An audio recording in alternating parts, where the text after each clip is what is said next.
Depuis un certain temps, les premières dames d'Afrique sont devenues des actrices significatives au même titre que d'autres.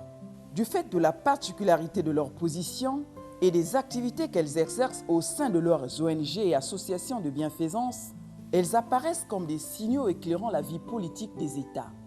De par son expérience acquise de longue date, à travers la Fondation Congo Assistance qu'elle dirige, l'épouse du chef de l'État, Antoinette Sassou Nguesso, apporte tant soit peu son expertise à ceux ou celles qui sont dans leurs premiers pas, à l'instar de sa consoeur de la Guinée équatoriale, Constancia Mangué Obiang.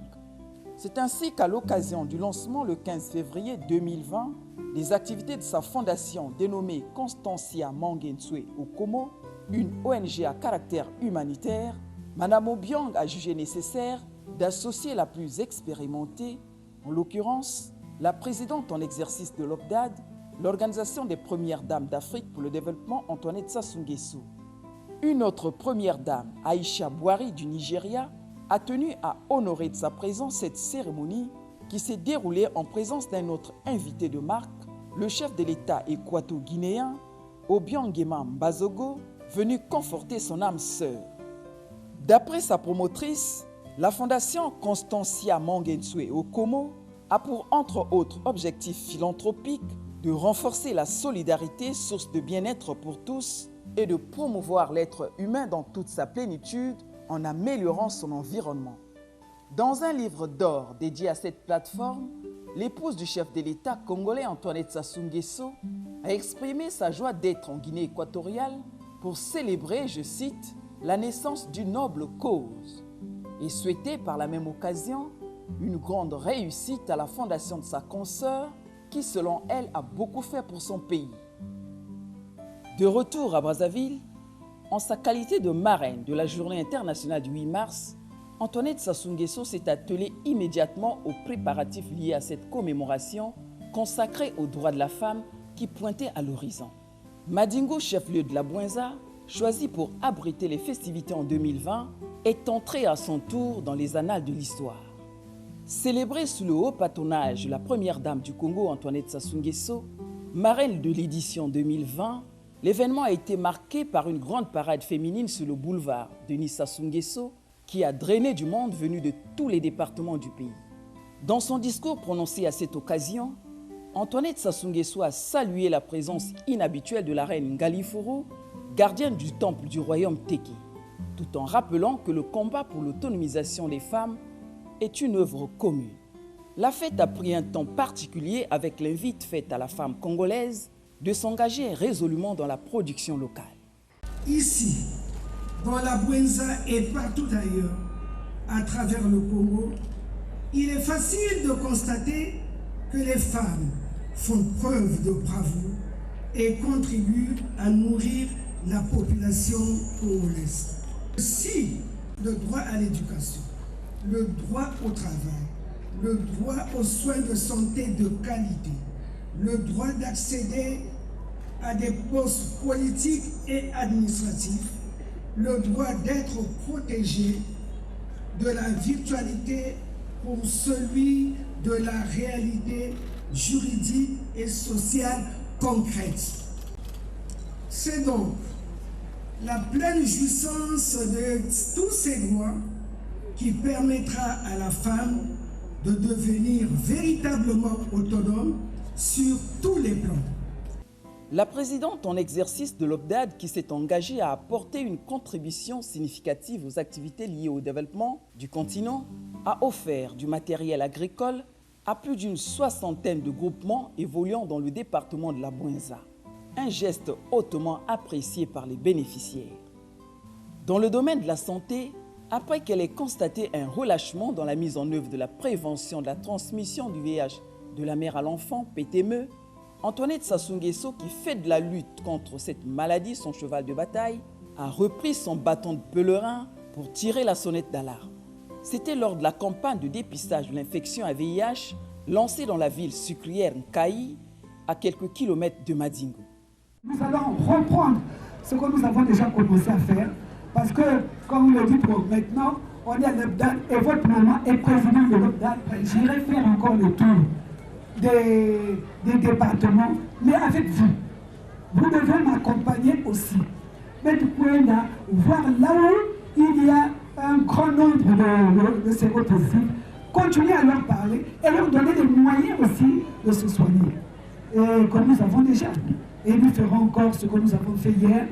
Par la même occasion, la Première Dame a émis le souhait de relancer son plaidoyer pour impliquer davantage les populations dans la prise en compte du volet santé. Elle a par ailleurs souligné l'urgence de consolider les efforts dans la réduction de la prévalence du VIH pédiatrique, l'un des objectifs de l'OPDAD qu'elle dirige. La campagne de dépistage a été rendue obligatoire pour permettre aux populations de connaître leur état de sérologie. Au même moment, des femmes internées à la maternité ont bénéficié chacune d'un important kit d'accouchement, un don de la présidente de Congo Assistance, Antoinette Sassou Nguesso. Tout est bien qui finit bien. La Journée internationale de la femme 2020 à Madingu s'est déroulée dans une ambiance conviviale. Rendez-vous a été donc pris pour l'édition 2021 qui sera sans doute célébrée différemment à cause des changements organisationnels induits par la crise sanitaire du Covid-19 qui n'a pas épargné le Congo. En effet, dès l'enregistrement du premier cas de Covid-19 en mars 2020, les autorités du pays avaient rapidement mis en place des mesures nécessaires pour freiner la propagation du virus. Parmi ces mesures, l'annonce du confinement de la population. Durant cette période difficile, plusieurs associations et ONG de bienfaisance se sont mobilisées davantage pour apporter leur aide aux personnes démunies. L'épouse du chef de l'État, présidente de la Fondation Congo Assistance, Antoinette Sassou Nguesso, n'est pas restée inactive. Hormis les dons de diverses natures offerts aux couches vulnérables, l'occasion lui a permis d'exhorter la population au respect des gestes barrières et comportements qui permettent de freiner la propagation de la maladie. Pour mieux se faire comprendre, elle s'est exprimée depuis le siège de la Fondation Congo Assistance dans les deux langues nationales du pays, le Lingala et le Kituba. Covid-19 tozoyoka tozotana ba télévision eponi motote. Oya la mokonzio, oya la mama mokonzio, oya la ba mindeleo, oya la ba mwindo mokili mobimba. Nani tomona yango te. Mbela na ngai yango wana fuba yoka makambo oyo bakonzi bazoloba ya la santé oyo. Il faut continuer ko vanda yo kuna ye kuna ko vanda biso ebele esika moko te. Et puis naba masque mama na bino la chelelo. Bino pe bana wa nyoso bozana ngo. Ezali important. Parce que toko vanda na kati ndako ya solo. Toko ko teka biloko ya solo. Mais soko to ti biloko na mina na elongi na biso te pona ko pekisa moi ba soy wane bi makabiso na ko loba tam sto lobi soko to sali yango te mabe. Maladi pe ko kota na ndenge nango. Ba mbote ndenge toko pesa ba mbote to ke pesa moninga mbote balobi ba pekisi yango. Ko sokola maboko na simbita mwe eloko boy. Na tika tina nga mai tout à l'heure na kolakisa bino na ye na sokoli maboko boko sokola ngo ta leur tango na tango nyoso surtout ba teka kabilo na zando. Surtout atabiso na kati ndako na bana. To sokola maboko na biso tango nyoso. Tango nyoso sokoli opanzi okamati savon. Oti sabuni na yo kande to sokola bilamba otina ba soko suti kolia o sokoli avant que kolia o sokoli maboko na yo. Tozo tala ngo eloko pamba mezana tina nango. Il sied de rappeler qu'au plus fort de la crise sanitaire et avant l'intervention de l'épouse du chef de l'État, sa fondation Congo Assistance avait déjà amorcé le travail humanitaire. Le mouvement de solidarité suscité par ce défi commun a été phénoménal. C'est le moins qu'on puisse dire au regard de la vague de soutien tous azimuts observée chez les donateurs. Un peu partout dans le pays, sous l'impulsion du secrétaire général de Congo Assistance, Michel Mongo, et son adjointe Rosalie Biangana, l'ONG a multiplié pendant des jours des actions humanitaires en faveur des personnes démunies. Dans cet élan de solidarité, Congo Assistance a su compter sur ses partenaires internes et externes dont la générosité ne s'est pas démentie, malgré l'ampleur de la crise et les incertitudes qu'elle fait peser sur la population. Parmi eux, la République populaire de Chine, partenaire de longue date du Congo. Ce pays a également renforcé son soutien à l'Afrique en offrant un important lot de médicaments à l'OPDAD, l'Organisation des Premières Dames d'Afrique pour le Développement, un don de l'épouse du chef de l'État chinois Peng Lhuyan, transmis par l'ambassadeur Ma Fulin, qui a loué l'excellence des relations d'amitié et de coopération entre son pays et le Congo. De nombreux partenaires sont venus à la rescousse de la Fondation Congo Assistance. On peut citer entre autres les dons de Sikofor et les forces vives de Wenzhou, destinés aux hôpitaux par l'intermédiaire du ministère de la Santé, a fait mouche. La contribution des fondations Jack Ma et Alibaba à l'OPDAD, de la société Japan Metal Industry, de la Congolaise de gestion de loterie, de la communauté yéménite, de l'entreprise StarTime, de la SNPC, de la société Webfontaine, etc. ne sont pas passés inaperçus. À partir de ce coup de pouce, Congo Assistance a déclenché une série de visites inédites dans des hôpitaux et centres de santé intégrés. Un important lot de matériel médical de pointe adapté aux besoins de chaque structure de santé, composé essentiellement des lits, des matelas, des chaises malades, des tables modulables, des thermomètres, des couvertures et bien d'autres, sans oublier des vivres et des masques chirurgicaux, ont été distribués. Prenons conscience que les soins de qualité sont essentiels pour garder en vie et en bonne santé les mères et leurs enfants. Congo Assistance multiplie des actions en vue d'améliorer leur prise en charge, ce qui explique sa visite à l'hôpital spécialisé Mère et Enfants Blanche Gomez afin de renforcer la prise en charge hospitalière. Le même genre de matériel a été offert au centre de santé intégré de Terikyo dans le 1er arrondissement Makelekele, au centre de santé Père Félix Prineti à Madibou et à l'hôpital pédiatrique Mariengwabi à Talangai dans le 6e arrondissement. La visite d'aide s'est poursuivie à l'intérieur du pays dans le département du Poul, notamment au centre de santé intégré de Luingui, Boko et Igné, puis à Mutamba dans le Niari. La Fondation Congo Assistance, qui a toujours placé le bien-être des orphelins au cœur de son action, a amplifié des visites dans plusieurs orphelinats du pays. Du nord au sud, dans tous les arrondissements de la ville, dans des confessions religieuses et autres structures, des vivres et plusieurs produits de première nécessité ont été distribués. À Ngamakoso, dans le 6e arrondissement, les personnes vulnérables sans aucune distinction ont été servies. À la veille des examens d'État et dans le but d'apporter son appui au respect des mesures de prévention visant à garantir la protection des uns et des autres, Congo Assistance a offert des masques chirurgicaux aux élèves de l'enseignement général et technique candidats au baccalauréat session de juillet 2020. Le centre de formation professionnelle Don Bosco a aussi bénéficié de l'aide. Ajoutez à cela les dépenses liées à la désinfection de cet établissement situé à Massengo dans le 9e arrondissement d'Iri. Des gestes philanthropiques ont été accomplis à l'endroit des couples géniteurs des triplés et des jumeaux. Sans oublier la prise en charge des nourrissons abandonnés et placés dans des orphelinats. Congo Assistance a visité aussi les personnes vivant avec le VIH, les prisonniers purgeant leur peine à la maison d'arrêt de Brazzaville et le secrétariat permanent du Conseil consultatif des personnes vivant avec handicap. À Brazzaville, Pointe-Noire et à l'intérieur du pays, les bénéficiaires ont tous remercié infiniment la présidente de Congo Assistance, Antoinette Sassou Nguesso, pour sa générosité. Les hommes d'église ont formulé des prières de bénédiction au couple présidentiel. Malgré la pandémie, la Fondation Congo Assistance, préoccupée par l'oisiveté, a ressenti la nécessité de relancer des projets suspendus. À cet effet, la secrétaire générale adjointe chef de département de l'éducation et de la formation a effectué une visite au centre de formation en coupe et couture des jeunes filles déscolarisées situé à Bakongo dans le 2e arrondissement. Le but est de leur donner un second départ par le biais de la formation professionnelle pour une durée de 2 ans. Dans un contexte particulier de lutte contre le coronavirus et en vue de contribuer à l'effort de prévention et de sensibilisation de la maladie, Congo Assistance a su vulgariser l'information à travers l'émission Carrefour Santé, animée par le chef de département de la communication, Patrice Bébéni. La lutte contre le Covid-19 a également renforcé la coopération entre le Congo et la Chine. Jusqu'à présent, les 2 pays se tiennent côte à côte pour endiguer ce mal insidieux.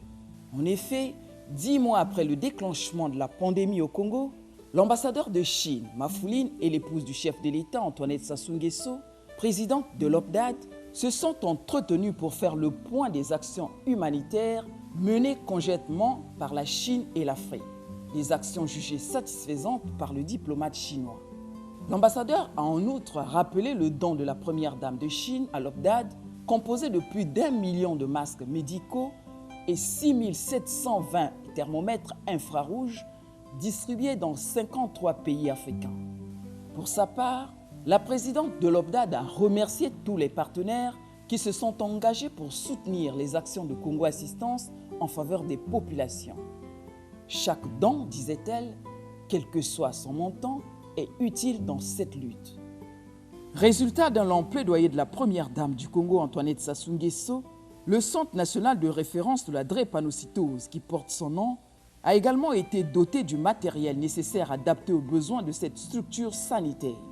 Rappelons que l'épouse du chef de l'État, Antoinette Sassou Nguesso, a sillonné plusieurs pays pendant des années pour faire en sorte que la drépanocytose soit reconnue comme première maladie génétique au monde. Son plaidoyer a d'ailleurs été salué maintes fois et même récemment par Audrey Azoulay, directrice générale de l'Organisation des Nations Unies pour l'éducation, la science et la culture UNESCO, pendant son séjour de travail le 14 octobre 2020 à Brazzaville. Pour marquer son passage dans cette structure de santé, la directrice générale a mentionné dans un livre d'or le travail abattu pour la construction de ce centre. Elle a salué en même temps l'engagement du Congo dans la lutte contre la drépanocytose. Par la même occasion, Audrey Azoulay a souligné le rôle joué par l'UNESCO pour accompagner la renaissance de cette maladie comme priorité de santé publique mondiale. L'arrivée à Brazzaville de la directrice générale de l'UNESCO a coïncidé avec le lancement officiel des journées scientifiques auxquelles ont pris part également 6 membres du gouvernement spécialisés dans leurs domaines spécifiques, notamment la santé, l'éducation, l'information et la recherche scientifique. Au cours de la conférence, la ministre de la Santé et de la Population, de la promotion de la femme et de l'intégration de la femme au développement, Jacqueline Didier-Mikolo, le directeur général du Centre national de référence de la drépanocytose, le professeur Alexis Elira Dokekias, ont pris la parole pour rappeler le plaidoyer de la première dame du Congo dans la lutte contre la drépanocytose, ainsi que des actions menées dans ce cadre. Par ailleurs, des jeunes filles des classes renforcées du lycée de la Révolution, qui avaient pris part à la cérémonie, avaient sollicité le soutien de la première dame du Congo, qui représente pour elle un modèle et un espoir. Sollicitation également de la part de la présidente de la Fondation congolaise pour la recherche médicale, le professeur Francine Toumi, à l'épouse du chef de l'État Antoinette Sassou Nguesso, d'être la marraine de la campagne de sensibilisation du projet intitulé « Femmes et sciences 2020-2021 ». Francine Toumi a plaidé pour la représentativité des femmes dans le domaine des sciences. Un autre événement majeur est venu rehausser l'image du Centre national de référence de la drépanocytose, actuellement au cœur de la recherche scientifique. Il s'agit de la toute première soutenance de mémoire en hématologie organisée le 7 décembre 2020, en présence bien entendu de la marraine mondiale de la lutte contre la drépanocytose, Antoinette Sassou Nguesso. Organisée sous le thème suivant « Dépistage néonatal des hémoglobinopathies au Congo », la soutenance a permis à l'impétrant camerounais Simo Lukdom Josué d'actualiser les données sur la drépanocytose en période néonatale au Congo, mais aussi d'estimer les prévalences dans chaque département du pays. Ce travail lui a valu la mention assez bien de la part du jury, composé des spécialistes en la matière, notamment des professeurs en provenance de la République démocratique du Congo, du Sénégal et de la Côte d'Ivoire, sous la supervision du président du jury, le Congolais Alexis Elira Dokekias. En 2020, la Fondation Congo Assistance s'est impliquée aussi dans la lutte contre le sida, notamment la prévention de la transmission du VIH de la mère à l'enfant PTME, un domaine particulier choisi par la première dame pour accentuer la lutte. C'est ainsi qu'à la veille de la célébration de la Journée mondiale de lutte contre le VIH-Sida, le secrétaire général Michel Mongo a réuni toutes les organisations œuvrant dans la lutte pour échanger sur les avancées enregistrées ces derniers mois. Outre l'humanitaire et la santé, Antoinette Sassou Nguesso s'est investie également dans l'éducation, un domaine important de la fondation qu'elle préside. Depuis des années, elle œuvre dans ce domaine à travers de nombreuses actions tangibles en faveur de la jeunesse, en collaboration avec le gouvernement. La construction du tout premier collège de l'enseignement général à Nkwo dans le département du Poul, à 80 km au nord de Brazzaville, en est une parfaite illustration. À la cérémonie d'inauguration du collège le 26 décembre 2020, la secrétaire générale adjointe Rosalie Biangana, chef de département de l'éducation et de la formation professionnelle, a rappelé les actions phares menées par Congo Assistance dans ce domaine. Pour le ministre de l'enseignement primaire, secondaire et de l'alphabétisation, Anatole Kouliné-Makosso, le collège de Nkwo s'inscrit dans la résolution de l'épineux problème du rapprochement de l'école des apprenants. Il vient soulager les attentes des gestionnaires du système éducatif dans le département et particulièrement sur l'axe Igné-Odiba. À la faveur de la remise officielle du collège, organisée au lendemain de la fête de la Nativité, la présidente de Congo Assistance a offert des jouets de tout genre aux élèves du collège baptisé CG Antoinette Sassou Nguesso. Une proposition faite par le député du district Igné, José Sirebina, initiateur du projet. Le collège recevra en janvier 2021 les enfants d'une vingtaine de villages qui parcouraient jadis plus de 100 km à pied avec tous les risques d'abandon, d'épuisement et d'échec scolaire que cela comporte. La construction de ce joyau a en effet redonné le sourire à la population d'Igné qui a réservé un accueil particulier à la première dame du Congo en guise de remerciement. De retour à Brazzaville, en sa qualité de marraine mondiale de lutte contre la drépanocytose, la première dame du Congo, Antoinette Sassou Nguesso, a encore fait parler son cœur en faveur des enfants. Son amour pour eux a fait du 25 décembre de chaque année un jour particulier pour célébrer la fête de la Nativité, communément appelée Noël. Pour clôturer l'année 2020 en beauté, elle a pensé à procurer de la joie aux enfants drépanocytaires en présence de leurs parents. Les 120 enfants présents à la cérémonie le 30 décembre 2020 ont reçu des cadeaux de tout genre et un repas distribué sur place. Heureux d'être présents à cet événement, les enfants et leurs parents ont remercié la donatrice Antoinette Sassou Nguesso qui, dans son message, a rappelé le chemin parcouru pour la construction du centre et de féliciter le personnel soignant pour le travail abattu quotidiennement afin de soulager la souffrance des patients et de leurs parents. Les parents auxquels la première dame a exprimé sa compassion. D'après le directeur général Alexis Elirado Kekias, le Centre national de référence de la drépanocytose a enregistré des progrès significatifs depuis sa construction. À ce jour, il a noté une réduction drastique de la mortalité des enfants drépanocytaires. Signalons que dans la capitale économique Pointe-Noire, les enfants ont également fêté Noël dans l'allégresse. La représentante de Congo Assistance dans cette ville océane, félicitée Brigitte Diop Meno Tilumbu, a offert au nom de la première dame du Congo des jouets à plus de 200 enfants dont l'âge varie entre 2 et 13 ans, réunis à l'école primaire de la Paix dans le 2e arrondissement. Le même geste a été accompli aux enfants malades internés au service pédiatrique à l'hôpital de Tietie. Toujours à Pointe-Noire, les personnes du 3e âge auxquelles l'épouse du chef de l'État accorde une attention particulière n'ont pas été oubliées. Plus de 400 personnes âgées, en effet, ont reçu des kits alimentaires pour bien passer la Saint-Sylvestre. À Brazzaville, pour boucler en beauté la série de ces activités de l'année 2020, la délégation de Congo Assistance, mandatée par sa présidente Antoinette Sassou Nguesso, a rendu visite le 31 décembre aux personnes âgées à la maison des petites sœurs des pauvres à la cathédrale et à l'hospice Paul Kamba à Poto-Poto dans le 3e arrondissement.